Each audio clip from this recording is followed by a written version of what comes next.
सभी horror fans का इस नए एक्सप्लेनेयर में बहुत बहुत स्वागत है। इंटरनेट पर डरावनी कहानियों की कोई कमी नहीं है ना? लेकिन कुछ कहानियां सच में लिटरली रातों की नींद उड़ा देती हैं। और ऐसी ही एक कहानी है सर्बियन डांसिंग लेडी की। तो आज हम क्या करने वाले? हम इस वायरल कहानी के एक पीओवी ट्रांसक्रिप्ट का पूरा डिकोड करेंगे। हम सिर्फ कहानी के मजे नहीं लेंगे, बल्कि उस खौफ के असली साइंस को समझेंगे जो इंसान के दिमाग को पूरी तरह से सुन्न कर देता है। सोच कर देखिए, एक अंधेरे सुनसान गलियारे में कोई आपका शिकार करने के लिए पीछे पड़ा है। यह एहसास ही किसी को भी मेंटली तोड़ने के लिए काफी है। और इस खौफ की शुरुआत होती है एक बहुत ही सीधे लेकिन रोंगटे खड़े कर देने वाले वाक्य से, ये हर जगह मेरा पीछा करती रहती है। जरा सोचिए इस बेबसी को। ये कोई आम पीछा नहीं है जहां आप भागकर कहीं छुप जाएंगे। ये एक ऐसा डर है जो आपके साए की तरह आपसे चिपक गया है और कभी खत्म नहीं होता। यहां से हमें सीधा हिंट मिल जाता है कि आगे जो हम देखने वाले हैं वो कितना भयानक होने वाला है। इस सिचुएशन में शिकार और शिकारी के बीच का फासला बिल्कुल जीरो हो चुका है। चलिए अपने पहले हिस्से की तरफ बढ़ते हैं। भाग एक कभी ना रुकने वाला पीछा। अब देखिए, अक्सर हॉरर में क्या होता है, कोई भयानक सा चेहरा अचानक सामने आ जाता है, एकदम से जंप स्केयर। लेकिन यहां दहशत की शुरुआत ऐसे नहीं होती। यहां डर ट्रिगर होता है एक बहुत ही मामूली सी आवाज से, एक खटखटाहट से। कौन है? कौन इधर से आ रही है? बस ये वो पल है जहां से सब कुछ बदल जाता है। आपकी सुरक्षा का वो जो एक एहसास होता है ना, वो एक सेकंड में चकनाचूर हो जाता है। वो अनजान आवाज दिमाग में खतरे की घंटी बजा देती है और आपको दुश्मन का चेहरा देखने की भी जरूरत नहीं पड़ती। पैनिक बटन पहले ही दब चुका होता है। और जैसे ही ये पैनिक शुरू होता है, शिकार एक ऐसे भयानक लूप में फंस जाता है जो बस थका देने वाला है। ट्रांसक्रिप्ट के हिसाब से ये कोई सीधी लड़ाई नहीं है, ये भागने का एक पागलों वाला चक्र है। पहले आप जान बचाकर आंख बंद करके भागते हैं, फिर छुपने के लिए कोई पतली सी संकरी जगह ढूंढते हैं, और फिर क्या देखते हैं? वो खौफनाक साया पहले से ही वहां आपका इंतजार कर रहा है। ये साइकिल बार बार चलता है। ओ शिट, किधर जाऊं? बच गया। नहीं नहीं, ये शब्द एकदम साफ दिखाते हैं कि इंसान एक ऐसी खौफनाक भूल भुलैया में दौड़ रहा है जहां एग्जिट का कोई दरवाजा है ही नहीं। और इसी से हम आते हैं अपने दूसरे भाग पर, संकरे गलियारों में फंसना। अब इस भूल भुलैया में भागने की हर एक कोशिश बिल्कुल नाकाम। सीढ़ियों से नीचे जाने का रास्ता वो कहीं नहीं जाता। दरवाजों के पीछे छुपना एकदम बेकार। आप ऊपर चढ़ने की कोशिश करते हैं, लेकिन आगे रास्ता ब्लॉक मिलता है। और इस पूरे ट्रांसक्रिप्ट का सबसे दिल दहला देने वाला पल वो होता है जब पीड़ित किसी बंद दरवाजे को पीटते हुए एकदम गिड़गिड़ाते हुए चिल्लाता है, अब खोलो, अबे यार खोल दो, मुझे बचाओ।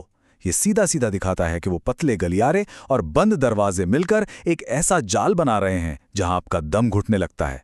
ऐसा लगता है जैसे दीवारें धीरे धीरे पास आ रही हैं और बाहर निकलने का हर रास्ता सिर्फ एक धोखा है।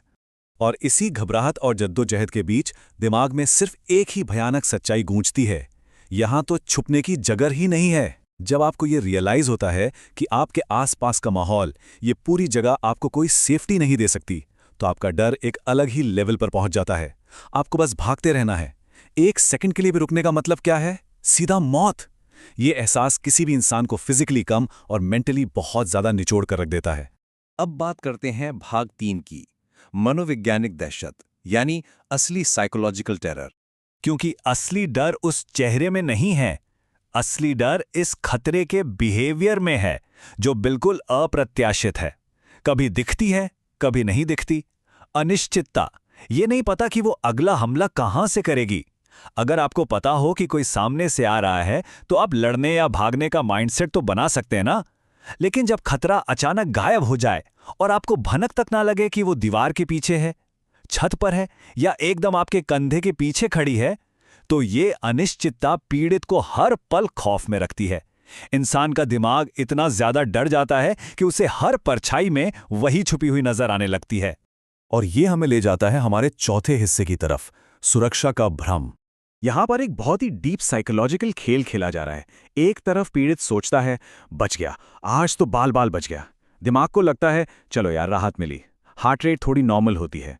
और ठीक उसी सेकंड, एकदम उसी पल, एक भयानक सच्चाई सामने आती है।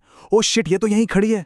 सुरक्षा के उस छोटे से पल भर के एहसास को एक हथियार की तरह इस्तेमाल किया जाता है। जब आप रिलैक्स होते हैं और अचानक से खतरा सामने आ खड़ा होता है तो वो आपकी बची-खुची हिम्मत को पूरी तरह से तोड़ कर रख देता है। ये बहुत ही क्रूर है। तो सबसे डरावने पल वो नहीं होते जब आप खतरे का वेट कर रहे होते हैं ना, वो तब होते हैं जब आपको पूरा यकीन हो जाता है कि आपने छुपने की एकदम परफेक्ट जगह ढूंढ ली है। आप छुप जाते हैं, चैन की सांस लेते हैं, पीछे मुड़ते हैं और देखते हैं कि वो तो ठीक वही खड़ी है। ये उस शिकारी के कंट्रोल को दिखाता है। वो सिर्फ आपका पीछा नहीं कर रही है, वो आपके दिमाग के साथ, आपके खौफ के साथ खेल रही है। और फाइनली हम आते हैं अपने 5वें और आखिरी भाग पर, एक ऐसा बुरा सपना जो कभी खत्म नहीं होता। पूरे टाइम क्या हो रहा था? पीड़ित चीख रहा था, बदहवास भाग रहा था, छुपने की कोशिश कर रहा था, और तभी अचानक से बैकग्राउंड में एक बहुत ही शांत लेकिन हड्डियों तक को कंपा देने वाली आवाज गूंजती है। I have been watching you. I know what you have been doing. ये एक बहुत बहुत बड़ा शिफ्ट है। ये उस खतरे को एक बिल्कुल नया डायमेंशन दे देता है। अब ये सिर्फ एक सड़क पर पागलों की तरह पीछा करने वाली औरत नहीं रह गई है। ये एक ऐसा खतरा बन चुकी है जो हर जगह मौजूद है, जो हमेशा से सब कुछ देख रहा था। ये एक आवाज अंदर बची हुई हर उम्मीद को हमेशा के लिए खत्म कर देती है। तो वो डांसिंग लेडी जो इंटरनेट की वीडियोस में बस सड़क पर अजीब तरह से नाचती हुई दिखती है, क्या होता है जब उसका वो नाचना बंद हो जाता है और असली शिकार शुरू होता है? इस पूरे एक्सप्लेनर में हमने देखा कि कैसे अंधेरे, पतले गलियारे, बंद दरवाजे और एक कभी न खत्म होने वाला पीछा किसी भी इंसान को पागलपन की हद तक ले जा सकता है। इस ट्रांसक्रिप्ट ने हमें दिखाया कि डर सिर्फ किसी को देखने से नहीं लगता, बल्कि खतरे के अप्रत्याशित होने और हमारे अपने दिमाग के हार मान लेने से पैदा होता है। तो इस डरावने विचार पर जरा गौर कीजिएगा। आज के इस एक्सप्लेनर में हमारे साथ जुड़ने के लिए बहुत बहुत शुक्रिया। इंटरनेट की इन गहरी, खौफनाक मिस्ट्रीज के पीछे के साइंस को हम आगे भी ऐसे ही डिकोड करते रहेंगे।